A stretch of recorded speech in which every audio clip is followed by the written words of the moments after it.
Fear is a reliable mechanism of control, and the allopathic medical system has mastered it. Oh, your cholesterol is a little high. You should take this statin or you're going to die. Oh, your blood pressure seems to be creeping up. We should put you on these pills or you might drop dead at any moment.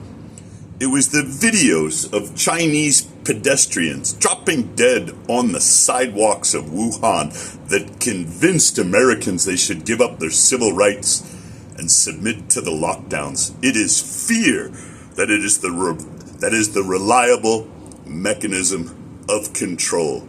People in love are crazy. They do nutsy stuff.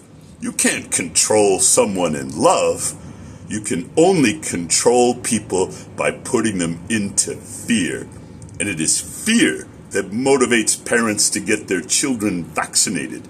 It is fear that motivates people to take statins and to be over-medicated to their own demise.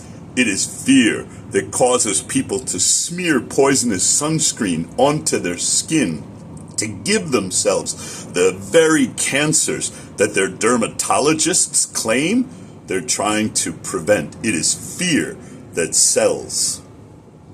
It is also fear that can be an impediment to health. There's a post going around about some Norwegian doctor who said that he looked at all of the strokes in his middle-aged male patients and found out that 74% of these Norwegian middle-aged men did cold showers. There's no control group. He doesn't say how often they cold showered. He doesn't say how many Norwegian middle-aged men who don't have strokes also do cold showers. Maybe it's 90%. We just don't know.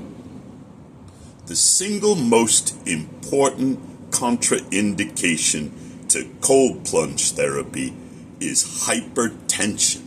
It is true that if you have chronic high blood pressure and you get into the ice bath will boost your blood pressure. Look, if you've got chronic hypertension, start with sauna instead of cold plunge. Get your high blood pressure down before you start climbing into the ice bath with chunks up to your neck. Also, cold showers are not the same as whole body cold water immersion.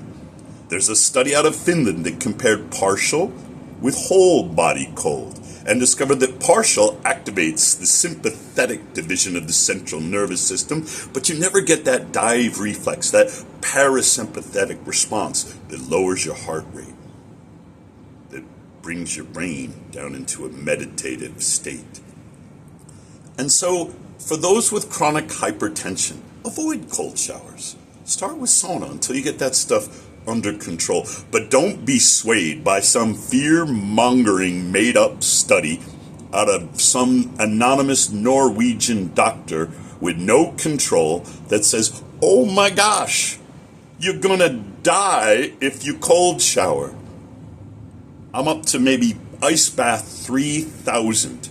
And if you believed the rumors and popular misconceptions about cold plunge therapy, then you'd think I died a long time ago. Here I am.